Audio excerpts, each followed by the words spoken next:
तो दोस्तों, नात खां मद्दाह रसूल इश्क नबी में डूब कर आपसे मुखातब थे। आइए, चूंकि जलसे के मुंतजिम का तकाजा हो रहा है कि हर हाल में जलसा अपने वक्त पर इख्तिताम पजीर हो जाए, तो अब हम सबसे पहले इस इजलास के पहले मुकर्रिर जनाब मौलाना मुफ्ती समीद अजहर साहब रहमानी के नाम का ऐलान करते हैं। और इस तौर पर ऐलान करते हैं, सबसे पहले हम उनसे दरख्वास्त करते हुए आप तशरीफ लाइए।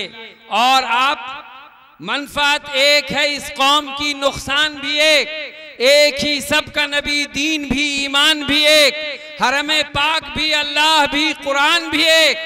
क्या बड़ी बात थी होते जो मुसलमान भी एक। सुभान अल्लाह नहीं कह रहे हैं आप, चूंकि आवाज मेरी अच्छी नहीं है। फिरका बंदी है कहीं और कहीं जाते हैं, क्या जमाने में पनपने की यही बातें हैं। आओ मिटा दें सारी खलिश को, आओ पाट दें सारी दूरियां को, आओ एक बार हम कलमे तैयब ला इलाहा इल्लल्लाह मुहम्मदुर रसूलुल्लाह की सच्ची तस्वीर बन जाएं। और जब हम मोहम्मदुर रसूलुल्लाह की सच्ची तस्वीर बन जाएंगे तो डॉक्टर सर इकबाल साहब कहते हैं, न ईरानी रहे बाकी, न तूरानी न अफगानी, बुताने अहदे हाजिर तोड़ कर मिल्लत में गुम हो जा। अस्सलामु अलैकुम वरहमतुल्लाहि वबरकातुहू। अल्हम्दुलिल्लाहि वहदा वस्सलातु वस्सलामु अला मन ला नबिय्य बअदा, अम्मा बाद, फ़ाऊज़ु बिल्लाहि मिनश शैतानिर रजीम, बिस्मिल्लाहिर रहमानिर रहीम। इन्नल्लाहा ला युग़य्यिरु मा बिक़ौमिन हत्ता युग़य्यिरु मा बिअन्फुसिहिम। वक़ाल फ़ी मौज़िन आख़र, इन्नद्दीन इंदल्लाहिल इस्लाम वमन यब्तग़ि गैरल इस्लामि दीनन फ़लन युक़बल मिन्हु। वक़ाल नबी सल्लल्लाहु अलैहि वसल्लम, अल मुस्लिमु मन सलिमल मुस्लिमून मिन लिसानिही व यदिही, औ कमा क़ाल अलैहि सलातु वस्सलाम। बिरादरान इस्लाम, मिल्लत इस्लामिया के गुयूर फर्जंदों, स्टेज पर तशरीफ फरमा उलमाए इज़ाम, मेरी पर्दा नशी माओ और बहनों, दिल बदल सकते हैं, जज्बात बदल सकते हैं, दिल बदल सकते हैं, जज्बात बदल सकते हैं, मुल्क के फिक्रो ख्यालात बदल सकते हैं, दौरे मौजूद के दिन रात बदल सकते हैं। तुम बदल जाओ मुसलमानों तो संसार बदल सकते हैं। एक हो जाओ तो बन सकते हो खुर्शीद मुबीन, वरना इन बिखरे हुए तारों से क्या बात बने। यही दौलत है जिनके दम से कौमों ने तरक्की की, यही दौलत है जिनके दम से कौमों ने तरक्की की। इसी के खत्म होने से खिजा आई जमाने में। मिल्लत इस्लामिया के धड़कते दिलों, अभी मैंने जिस आयत मुबारका का सहारा लिया है, इस आयत के अंदर अल्लाह रब्बुल इज्जत ने फरमाया है कि हमने किसी कौम की हालत उस वक्त तक नहीं बदली जब तक कि वो खुद अपने अंदर अपने हालात को नहीं बदला। खुदा ने आज तक इस कौम की हालत नहीं बदली, न हो जिसको खुद ख्याल अपनी हालत के बदलने का। जब तक कौम अपनी हालत खुद नहीं बदलती है, अल्लाह उस वक्त तक उसके हालात को नहीं बदलते हैं। मिसाल ले लीजिए, अगर एक आदमी अपने कदम को आगे नहीं बढ़ाता है तो वो अपनी जगह पर मुंजमिद रहता है, अपनी जगह ही रहता है।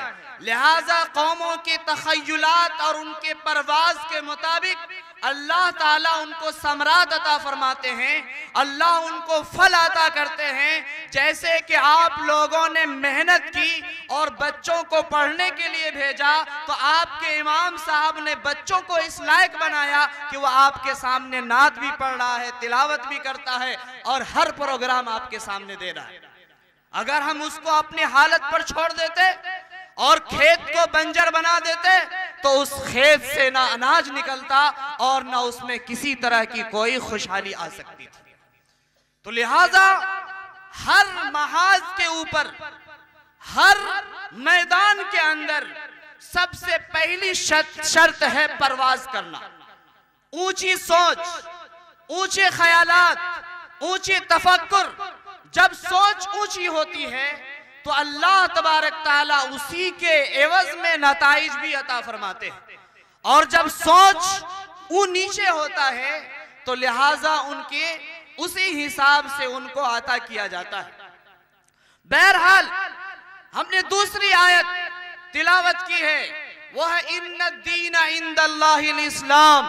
अल्लाह ने मजहब इस्लाम को मुसलमानों के लिए पसंद कर लिया है, पूरी दुनिया के लिए पसंद कर लिया है, पूरी इंसानियत के लिए पसंद कर लिया है।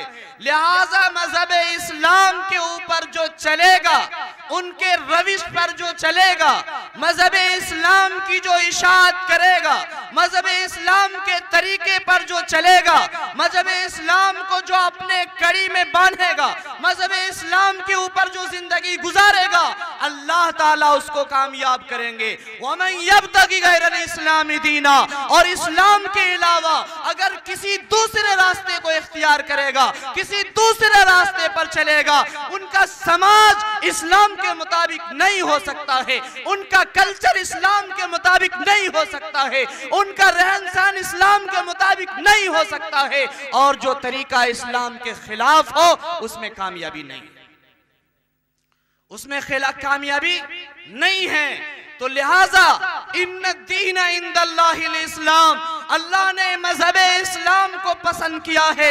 मजहब इस्लाम के अलावा अगर कोई दूसरा मजहब लेकर आएगा, दूसरा दीन लेकर के आएगा, अल्लाह हरगिज हरगिज उसको कबूल नहीं करेंगे।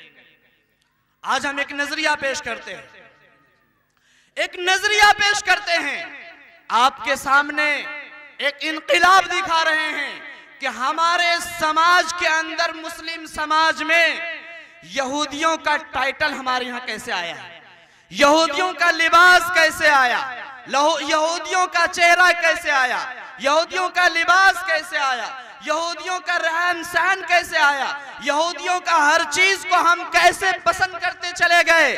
और यहूदियों ने कहा था कि हम गैर घर बैठे मुसलमानों को अपने कदमों में झुका लेंगे, लिहाजा आज वो झुका लिया है, आज वो झुका लिया है। क्यों?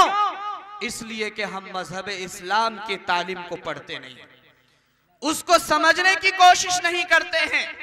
आज हमारे दरमियान वाइज भी ज्यादा हैं, खतीब भी ज्यादा है, मुकर्रिर भी ज्यादा है, मुफस्सिर भी ज्यादा है, मुहद्दिस भी ज्यादा है।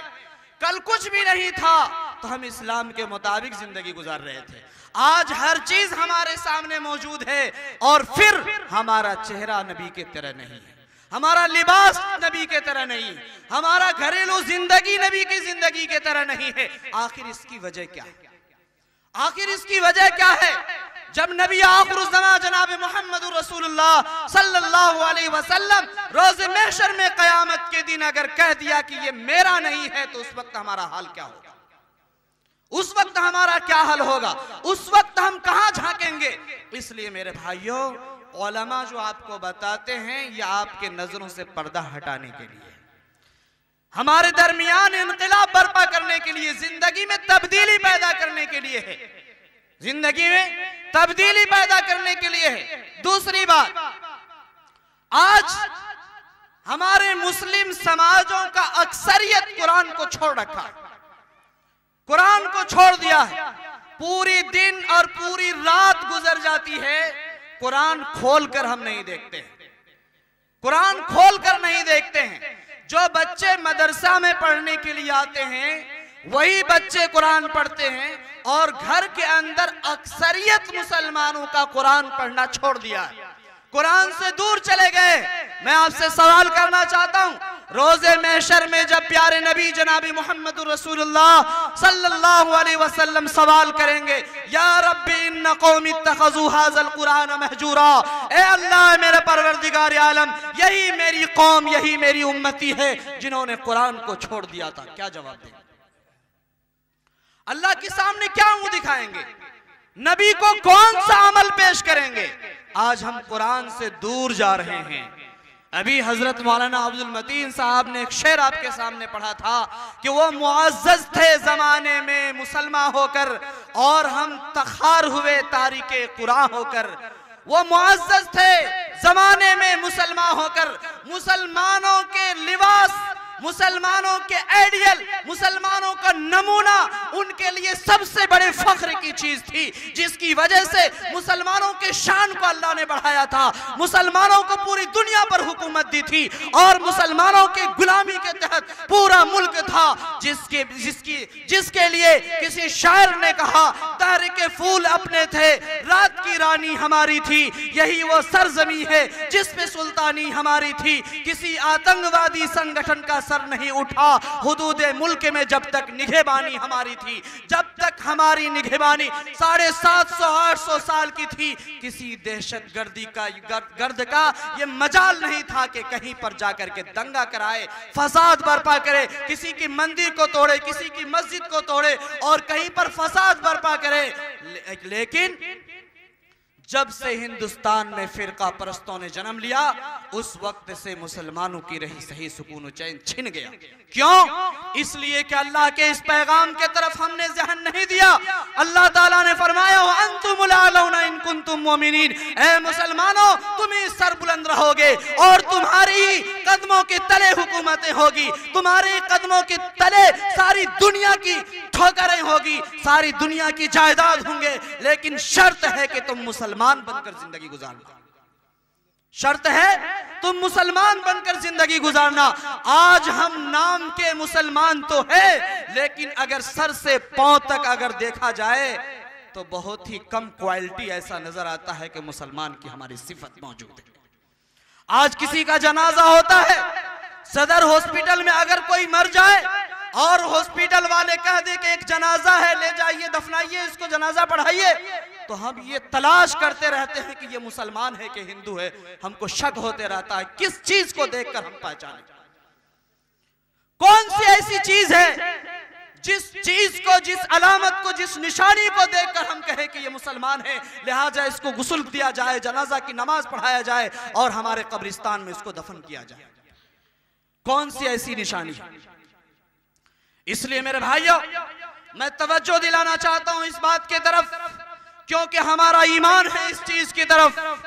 क़ाफ वल क़ुरआनिल मजीद बल अजिबू अन जाअहुम मुनज़िरुम मिनहुम फ़क़ाल अल काफ़िरून हाज़ा शैउन अज़ीब ऐज़ा मितना व कुन्ना तुराबा ज़ालिका रजुम बईद। कुफ़ारे मक्का ने यह सवाल किया था अल्लाह के नबी जनाब मोहम्मद रसूलुल्लाह सल्लल्लाहु अलैहि वसल्लम से, और उन्होंने कहा था ऐ अल्लाह क्या मैं ऐसे आदमी को नबी मान लूं जो हमारे जैसा इंसान है? अगर आप नबी बनाते तो किसी फरिश्ता को भेज देते ताकि मैं उसे पैगंबर मान लेता, उनकी इत्तिबा करता, उनके नक्शे कदम पर चलता। दूसरा सवाल उन्होंने उठाया था ऐज़ा मितना व कुन्ना तुराबा ज़ालिका रजुम बईद, कि जब हम मर जाएंगे, मिट्टी हो जाएंगे, गल जाएंगे, सड़ जाएंगे, तो क्या दोबारा हम उठाए जाएंगे?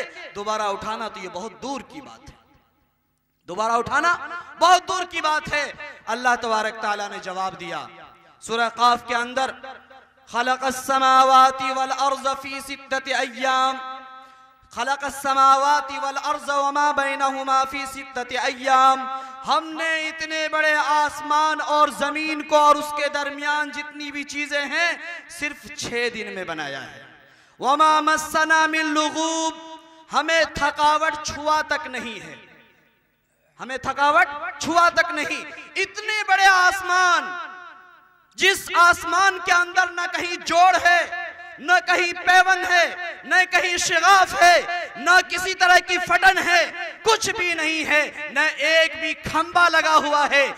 जहां तक नजर उठाकर देखिए, इतने बड़े आसमान होने के बावजूद उसमें एक भी खंबा नहीं। इतना बड़ा आसमान अल्लाह ने अपनी कुदरत से बनाया है, तो लिहाजा अल्लाह को थकावट महसूस नहीं हुआ।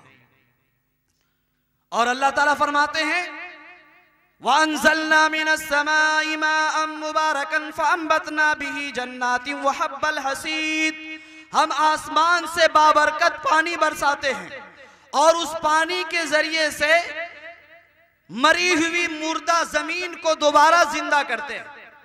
मुर्दार जमीन को दोबारा जिंदा करते हैं, तो उस जमीन को जो मर चुकी है दोबारा जिंदा करने पर हम कादिर है। तो एक वो इंसान कि जिसका नस्य जो नस्य मनसिया था, उनका वजूद नहीं था, कुछ भी नहीं था, किसी को पता नहीं था लड़का पैदा होगा कि लड़की होगी, किसी को नहीं पता था कि मुसलमान होगा कि हिंदू होगा, किसी को नहीं पता था कि इंडिया में पैदा होगा कि पाकिस्तान में या किसी अरब के मुल्क में पैदा होगा। और उस वक्त में जब कुछ नहीं था तो हमने पैदा किया। अब जबकि हम पैदा कर चुके हैं तो दोबारा पैदा करने में क्या मेरे लिए मुश्किल है?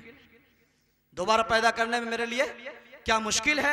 और फिर आप सल्लल्लाहु अलैहि वसल्लम ने जवाब दिया, अगर हम किसी फरिश्ता को नबी बनाकर भेज देते जो तुम्हारे तरह खाता नहीं, जो तुम्हारे तरह सोता नहीं, जो तुम्हारे तरह चलता नहीं, तुम उसको देख नहीं पाते, तो तुम उसकी इत्तिबा कैसे करते? तुम उसकी इत्तिबा कैसे करते? तो लिहाजा फरिश्ता को इसीलिए अल्लाह ने नबी नहीं बनाया ताकि इत्तिबा करने में, उनके शाना बशाना चलने में, उनसे उनके कदम से कदम मिलाकर चलने में हमें कोई दुश्वारी ना हो, हमें कोई परेशानी ना हो। इसलिए अल्लाह तबारक ताला ने जनाब मोहम्मदुर रसूलुल्लाह सल्लल्लाहु अलैहि वसल्लम को आखिरी नबी बना करके भेजा। मेरे भाइयों, हमारे इस मजलिस में खवातीन की भी एक तबका है, मैं उसके मुतालिक भी चंद मिनट लेना चाहता हूं।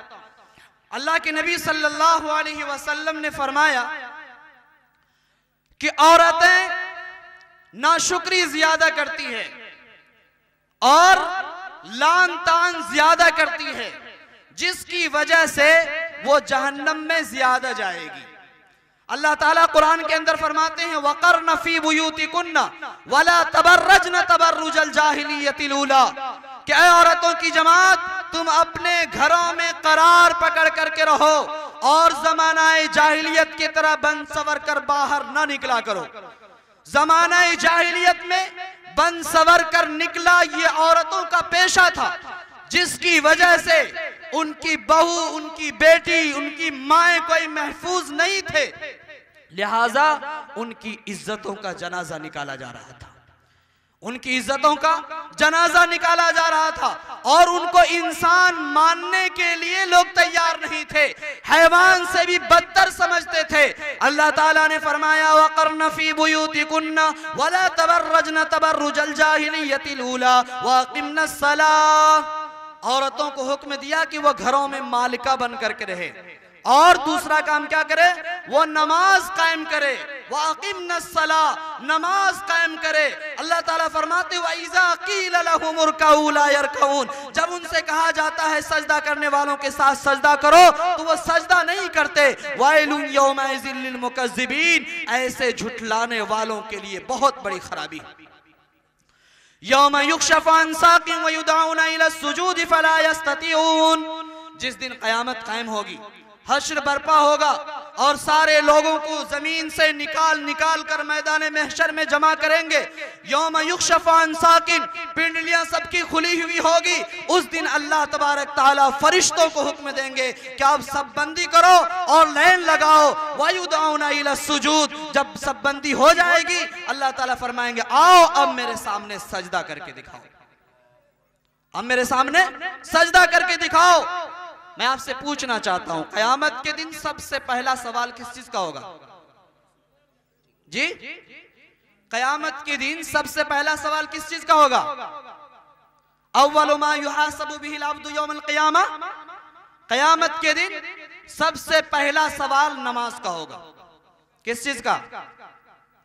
आवाज नहीं है जी। सबसे पहला सवाल नमाज का होगा।